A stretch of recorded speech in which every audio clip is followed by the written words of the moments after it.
Hello friends, welcome to our channel crypto with Vishal.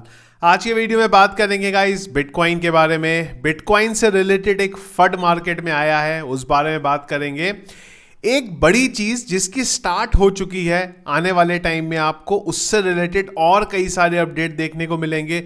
Bullish एक चीज है, उस बारे में बात करेंगे। और बात करेंगे ब्रोकली मीम टोकन के बारे में। क्या है वो, किसने बनाया, पूरे के पूरे पीछे की चीज़ों को समझने की यहाँ पे कोशिश करेंगे, जो आपको ये भी बताएगी फिर से ऑल्ट कॉइन्स पंप हो क्यों नहीं रहे हैं, कहाँ जा रहा है उन सब का पैसा। इस बारे में आज के वीडियो में डिस्कस करेंगे। सबसे पहले चलते हैं क्रिप्टो एनालिसिस पे। Market cap 0.4% up, volume 22.4% down है। इनफ्लो का कोई डेटा रात 12 बजे अब तक देखने को नहीं मिला। कल के दिन एक इनफ्लो का डेटा आया था 1098 BTC का। फियर एंड ग्रीन इंडेक्स हम लोग फियर से न्यूट्रल में आ गए हुए हैं। पिछले एक घंटे के सेंटीमेंट्स हैं बाय के तरफ। Heat map BTC 0.73% up, Ethereum 0.25% up यहाँ पे चल रहा है। इसके अलावा अगर हम लोग बात करेंगे ETF पॉइंट ऑफ व्यू से, तो लगातार सेलिंग बरकरार है यहाँ पे। लगातार अगर हम लोग देखेंगे तो चौथा दिन है हमारा जहाँ पे सेलिंग हुई है। 10 तारीख को, 11 तारीख को, 12 तारीख को, 13 तारीख को नेट नेगेटिव अभी हमें यहाँ पे देखने को मिल रहा है। तो मतलब ओवरऑल ETF की तरफ से फिलहाल यहाँ पे सेलिंग हो रही है। बिटकॉइन की बात करेंगे, जब ये वीडियो बना रहा हूँ मैं, बिटकॉइन का करंट प्राइस है 96,800। और हो क्या रहा है अभी, ये जो एरिया है हमारा जो कि आता है नियर अबाउट 97,400 से लेके 96,900 के बीच का, वो एक ऐसा एरिया फिलहाल यहाँ पे बना हुआ है जिस बारे में हमने पहले भी बात करी थी। डेली टाइम फ्रेम पे एक भी बार हमारी कैंडल विक जरूर मिल रहे हैं उन्हें, पर कोई भी कैंडल इसके ऊपर क्लोज नहीं हो रही है। जब तक यहाँ पे कैंडल हमें इस लेवल के ऊपर क्लोज होती हुई डेली टाइम फ्रेम पे नहीं मिलेगी, तब तक ऊपर की तरफ के जो आसार हैं वो यहाँ पे फिलहाल कम लग रहे हैं। वीकेंड आने वाला है और वीकेंड में वॉल्यूम थोड़ा सा कम होता है, तो उम्मीद है कि नेक्स्ट वीक से कुछ एक मोमेंटम हमें यहाँ पे देखने को मिल सकता है। वैसे भी इस वीक बहुत चीज़ें हुई हैं। CPI का डेटा आया है, US की तरफ से नेगेटिव अपडेट्स चल रहे हैं, जिन सबका इंपैक्ट फिलहाल हमें यहाँ पे बिटकॉइन के प्राइस पे देखने को मिल रहा है। तो बिटकॉइन की अगर बात करेंगे, जो सबसे इंपॉर्टेंट सपोर्ट है वो है हमारे पास 92,000 पे, और करंटली हम लोग रेजिस्टेंस जोन पे, और इसके बाद का जो रेजिस्टेंस है वो आ जाता है नियर अबाउट $1 लाख के नियर अबाउट। फिलहाल नेगेटिव फंड जो है वो फिलहाल यहाँ पे ये चल रहा है। दोनों तरफ से बहस चल रही है। बात कर रहे हैं हम लोग JP मॉर्गन की एक एनालिस्ट हैं, जिन्होंने ये डाला है कि अगर टेथर को जो US के अंदर स्टेबल कॉइन को लेके बिल आएगा, उन सबसे रिलेटेड चीज़ों को सॉर्ट करना है, तो उसको मैनेज करने के लिए इनको अपने बिटकॉइन को यहाँ पे सेल आउट करना पड़ेगा। नेगेटिव चीज़ है ये, टेथर के पास बहुत सारे नेगेटिव बिटकॉइन पड़े हुए हैं, और अगर वो सेल करने का अपडेट आएगा तो उसका इंपैक्ट मार्केट पे देखने को मिलेगा। इसके रिप्लाई में टेथर ने भी अपडेट किया है, ज़रूर उन्होंने बोला है कि नहीं ऐसा कुछ भी नहीं है, ये जो बातें कर रहे हैं खाली कहानियां बना रहे हैं अपनी, पर ऐसा रियलिटी में कुछ भी नहीं होने वाला। हमारी तरफ से सब कुछ सेट है। टेथर के ऊपर बार बार इस तरीके की चीज़ें लगती हैं कि वो किस तरीके से कॉइन को अपने बनाते हैं, कैसे मार्केट में लेके आते हैं, उसकी बैकिंग क्या है, हर बार ये चीज़ें बोल देते हैं, और उसके बाद फिर से USDT को लेके कुछ फंड होते हैं, फिर से वो चीज़ें यहाँ पे शॉर्ट हो जाती हैं। तो फिलहाल है कि ये फंड नया थोड़े टाइम पहले मार्केट में आया, जिसका थोड़ा बहुत इंपैक्ट जरूर हमें मार्केट में देखने को मिला है। इसके बाद अगली ये है वो बड़ी चीज़, क्योंकि ये बड़ी चीज़ क्यों है वो भी आपको मैं समझाता हूँ। और बात यह है कि GameStop कॉर्पोरेशन जो है वो प्लान कर रहे हैं, कंसीडर करने का बिटकॉइन को बाय करने का। ये क्यों इंपॉर्टेंट है अपडेट, ये समझना बहुत ज़्यादा ज़रूरी है। इस कंपनी की अगर हम लोग बात करें, करीब $4-5 बिलियन के करीब इनके पास, $4-5 बिलियन की कंपनी है ये। वो चीज़ इंपॉर्टेंट नहीं है, पर ये एक ट्रेंड सेट होने वाला है। ट्रेंड किस वजह से होने वाला है, उसके लिए आप इस चीज़ को समझने की कोशिश करिए। जिस कंपनी के बारे में हम लोग बात कर रहे हैं वो स्टॉक एक्सचेंज के ऊपर US में लिस्टेड है, लेकिन इसके जो शेयर होल्डर हैं वो देखना और वो समझना आपके लिए इंपॉर्टेंट है, और ये है इसके शेयर होल्डर। फर्स्ट नंबर पे आ जाता है इनके पास वैनगार्ड, सेकंड नंबर पे आ जाता है ब्लैक रॉक। इसके अलावा और भी कई ऐसी कंपनीज है जिनके आपने नाम सुने हैं। हो क्या रहा है यहां से कि वो कंपनीज जिनके ETF आए हुए हैं, चाहे ब्लैक रॉक की बात करो, चाहे फिडेलिटी की बात करो, या बाकी कंपनीज की बात करो, उन्होंने जहां जहां इन्वेस्ट किया है वो कंपनीज अब बता रही हैं कि हाँ हम लोग बिटकॉइन को बाय करने के लिए कंसीडर कर रहे हैं, या फिर हम लोग बाय करने वाले हैं।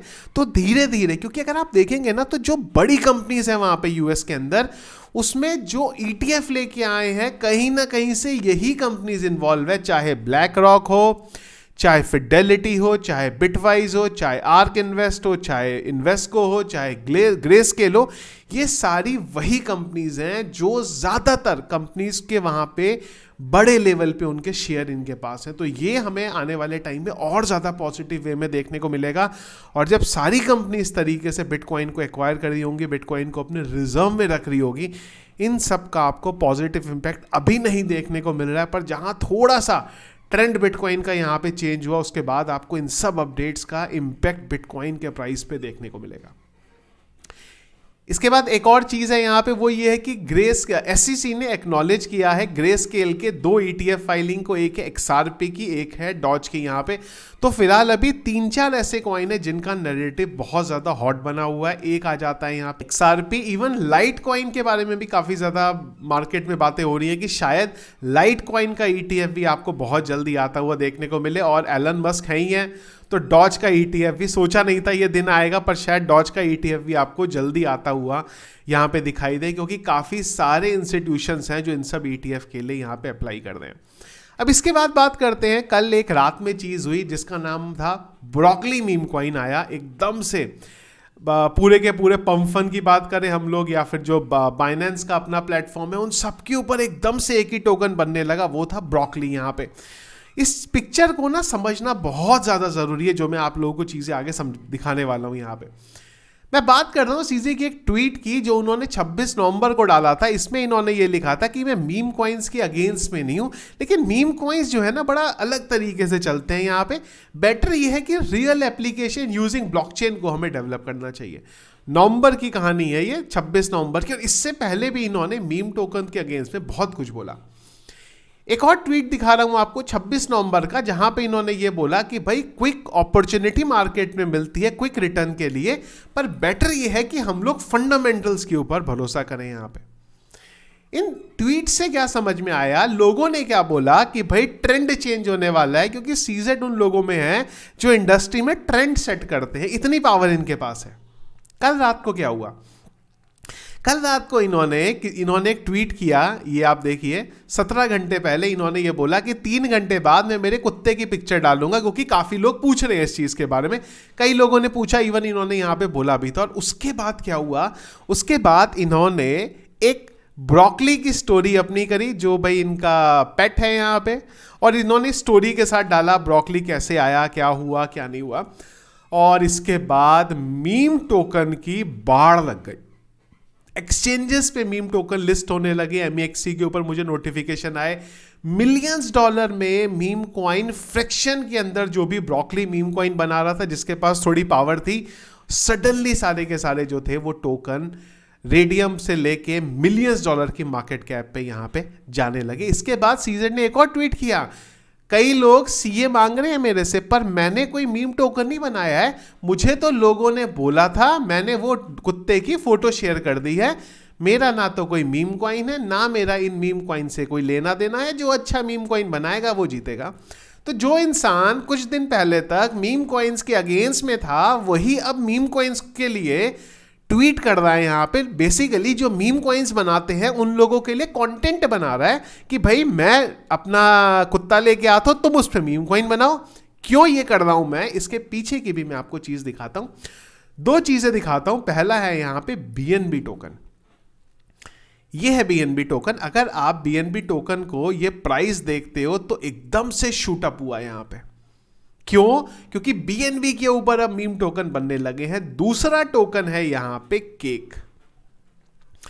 केक का अगर आप प्राइस देखोगे तो एक हफ्ते के अंदर, अगर हम लोग, मैं वीकली कैंडल पे हूं, केक के प्राइस ने 200% का यहां पे पंप करा है। इसके पीछे का 200% भी छोड़ दो, इवन एक हफ्ते में भी अगर हम लोग बात करें तो 100% का यहां पे पंप करा है, क्योंकि जो BNB का प्लेटफॉर्म है उसकी केक के साथ यहां पे पार्टनरशिप है। हो क्या रहा है कि जो लोग भी मीम टोकन के अगेंस्ट में थे, उन्हें जैसे ही मीम टोकन का लॉजिक समझ में आया कि भाई मीम टोकन से तो इतना पैसा जनरेट हो सकता है क्विक में, जितना शायद हम लोग जनरेट करने में सालों लग गए, तो सबसे बढ़िया है मीम टोकन बनाओ ना, बनाओ, डंप होगा, हमें क्या करना। और यहां तो और बढ़िया काम किया सीजेड ने, मीम टोकन का एड्रेस दिया नहीं, एक कुत्ते की फोटो शेयर करी, शायद कुत्ते की फोटो शेयर करते ही मीम टोकन भी खुद के बन गए होंगे। एकदम से उन पे वॉल्यूम आया, वो टोकन मिलियंस डॉलर पे पहुंच गए और उसके बाद भी अपना जो प्रॉफिट निकालना होगा वो निकाल लिया।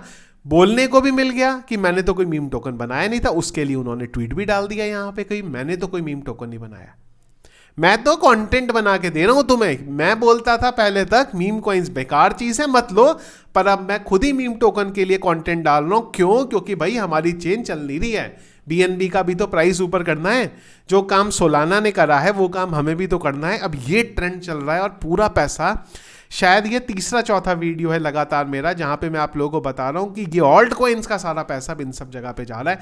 वो मिलियंस डॉलर जो ऑल्ट कॉइन्स में आते थे वो सारे के सारे पैसे अब यहाँ पे लग रहे हैं, जिसका इंपैक्ट फिलहाल ऑल्ट कॉइन्स में हमें देखने को मिल रहा है। पर हाँ ये जरूर है कि ये चीज़ें एकदम से शूटअप होंगी, फिर नीचे आ जाएंगी, फिर लोगों को रियलाइज होगा नहीं यार इससे अच्छा तो जो बेटर कॉइन है उनमें हम लोग इन्वेस्ट करो। पर सडन जो पैसा है ना वो यहाँ पे निकल जाता है मार्केट से निकल के, और ऑल्ट कॉइन्स की हालत और ज़्यादा खराब है।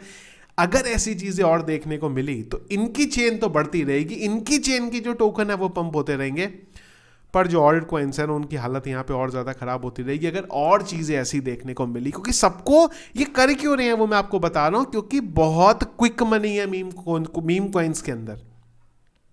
इससे क्विक मनी कमाने के लिए मिल ही नहीं सकती, इतनी जिसके पास पावर होगी। यहाँ पे पता नहीं कितने मीम टोकन शायद खुद ही बना दिए होंगे यहाँ पे और फटाफट मिलियंस डॉलर यहाँ पे निकाल लिए होंगे।